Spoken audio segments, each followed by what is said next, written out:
disputes are also very natural in human occurrence. You know, people might see things differently from one side as others do see. And so personally, I'm not upset.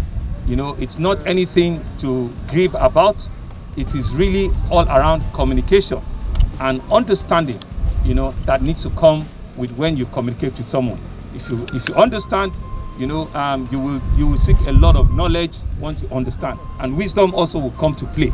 Those are the three guiding principles. So when you have knowledge, you must ensure that you understand what you have acquired and apply wisdom to it.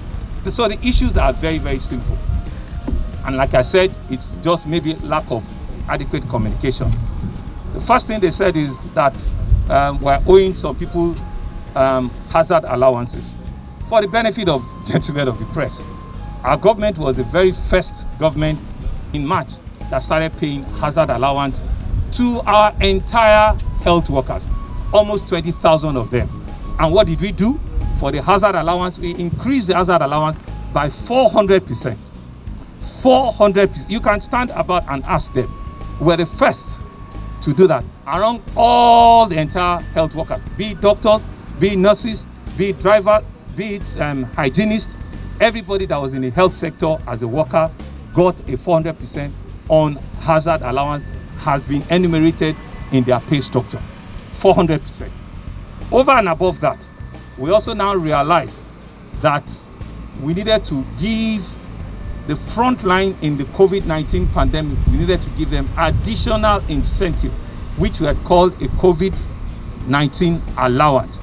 Outside of the regular salary, outside of the hazard allowance that I said would just increase, but the over 1,000 medical officers and other auxiliary workers in the COVID-19, in all of our isolation centers, to give them additional allowances. This I did not need to consult with anybody. It was something that I felt it was needed, and for reference sake, we're the first in the country again to do that. We're doing it not because we wanted to show anything, but because we realized that we are the epic center, where all of these things started, and we needed to show leadership. We needed to show to our people that we're concerned and we're committed to all our staff, and so we pay that amount. But as we go along, we need to also review what our strategy is. Our strategy was at that time to contain the pandemic as soon as possible, to contain the pandemic before it gets onto community, to be able to attack it and deal with it. So we paid an allowance in my view and in our view that was actually rooftop. We actually paid people allowances that was like twice their salary, of their monthly salary, and you can go and check. We paid that allowance that was twice even some of them, because we thought it was going to be a pandemic that we can resolve within a month and a half. So let's deal with it. Everybody in the front line gets this allowance, gets, all of the motivation going, and let's deal with it. But however, all of us have seen that this has grown from being a sprint to being a marathon. So we needed to have a change in strategy, right? And so part of the strategy is, let's keep the hazard allowance, on months in which we feel comfortable, we continue to pay it. And just last month again, we paid it, right? However, the COVID allowance, we needed to do proper enumeration. We needed to be sure that the people that were going to be paying the COVID allowance to were people that had worked during this COVID period and had worked in one or all of our isolation centers, right? So we had a 2 months delay, meaning that we paid 2 months, then we had not paid May and June. And the only reason was that we want to be sure that, because there were so many things that came out of them, we wanted to be sure that we're giving the right people this, because it was a lot of money. It was a lot of money. And so there were misgivings around that time. As I speak this morning, all of them, most of them, if not all of them, have gotten the allowance for the 2 months arrears. All of them. As we speak this morning, they've gotten it. So that is also been put behind us. What I pay in that one is really at my discretion, and it's even still more, much more than what the federal government, and when I'm not competing with anybody, what the federal government has paid as their COVID. In fact, twice in some instances on a monthly basis. And the figures are there in which you can go and check. We have a standing rule. On any exit of the health workers, they must replace. They don't even need sometimes to get my permission. It's a standing rule that we've had in. So because of the pandemic, there has been over the last 6 months, about 600 to 700 health workers generally, nurses, doctors, hygienists that have had to retire due to statutory time of retirement. And we've since given approval. COVID has kept all of us at home for the past 3 months. Is it not so? Civil service in Allowances, over 65% of them are still at home. I've given approval to recruit 760 health workers, of which 400 are doctors alone. Even the capacity to be able to identify the 400 doctors is also a challenge. And that process has started. They know. They've been carried along about this, and it's a process that has 760 health workers alone. It's only the health workers and teachers that have that standing rule to replace upon retirement. And because of COVID, that's what we're saying, that this, I've given approvals, they are there, and the process have started with the Health Service Commission. And I think there's a last one which they said that we unceremoniously dismiss health workers that are working. I think it's rather unfortunate. All of our health workers, right, a 61% of them are also our workers that are working in our general hospitals. What we've seen, given the fact that we've changed our strategy, which I said, is that we realize that people are getting tired. A lot of doctors and health workers have had to work back to back over this period, and fatigue was setting in. And we said that let us do a change. Go back to your normal primary role, maybe in a general hospital or in a PHC. Go back there. Let us bring fresh hands again to come and help out, because we don't know for how long this thing was going to be around for. So initially it was a case of, we just wanted this small team and put this thing to an end, but it hasn't gone. So we felt that we needed to retool them, re-energize them, and take the ones that have worked here for 3-4 months, take them back to their regular work, where we pay them and we pay allowances there as well. The other that I talked about. Bring fresh doctors that are in our hospitals as well, bring them here and let them also come and work.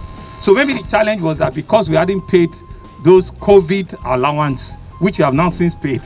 So that's why I talked about also communication gap, because it was nothing. It was just a case of go back to your work in a general hospital and you still have gotten your COVID allowance because you work here. So it wasn't on ceremony, it was just a change of role.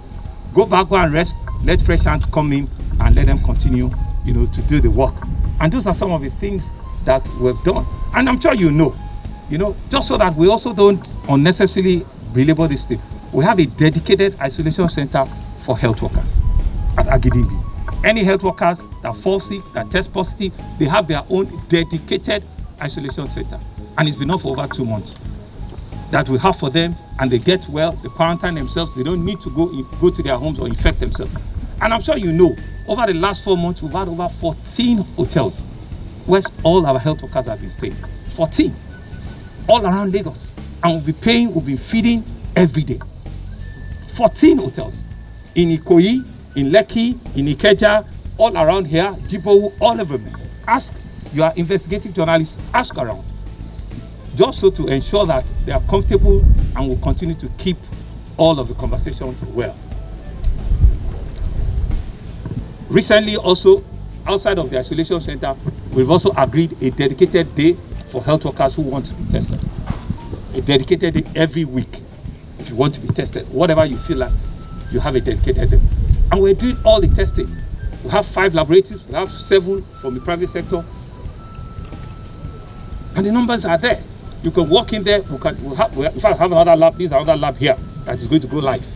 Inside here, this container is another lab. Meaning that inside this place, we have 2 labs. So, but like I said, I think the final thing they talked about was disparity between federal government and Lagos State. How can I, tiny me, be comparing myself with big federal government? How can? How can I? But even for information's sake, and I'm sure we celebrated it when we started, our minimum wage is higher than federal government. Hello?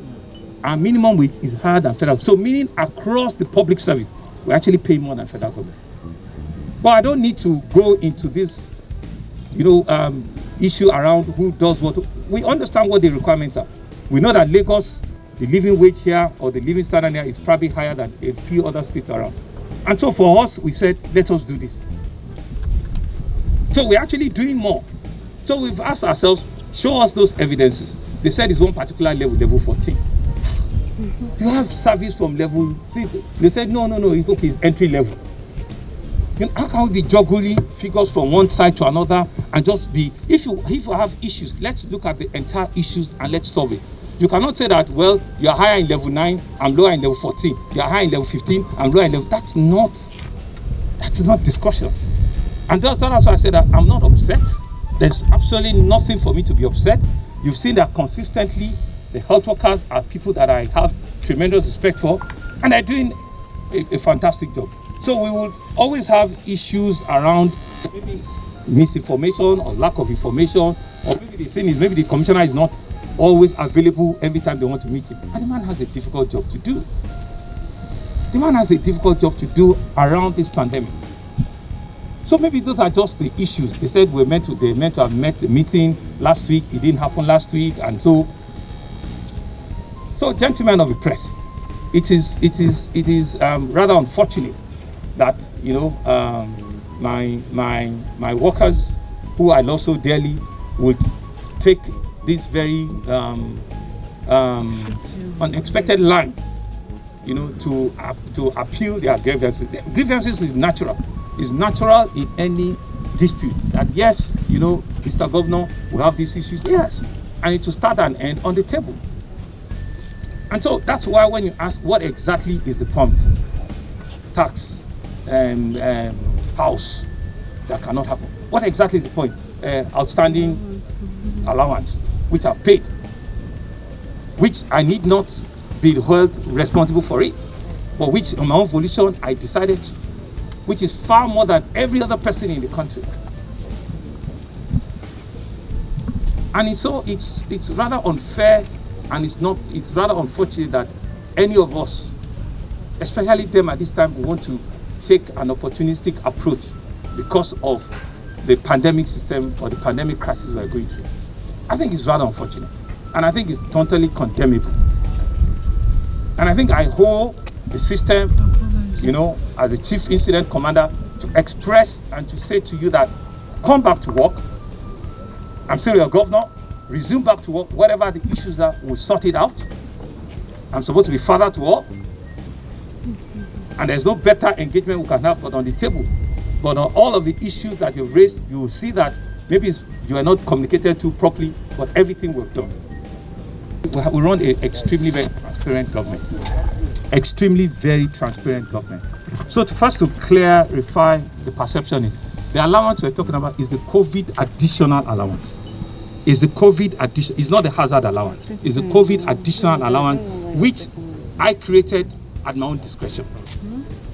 Which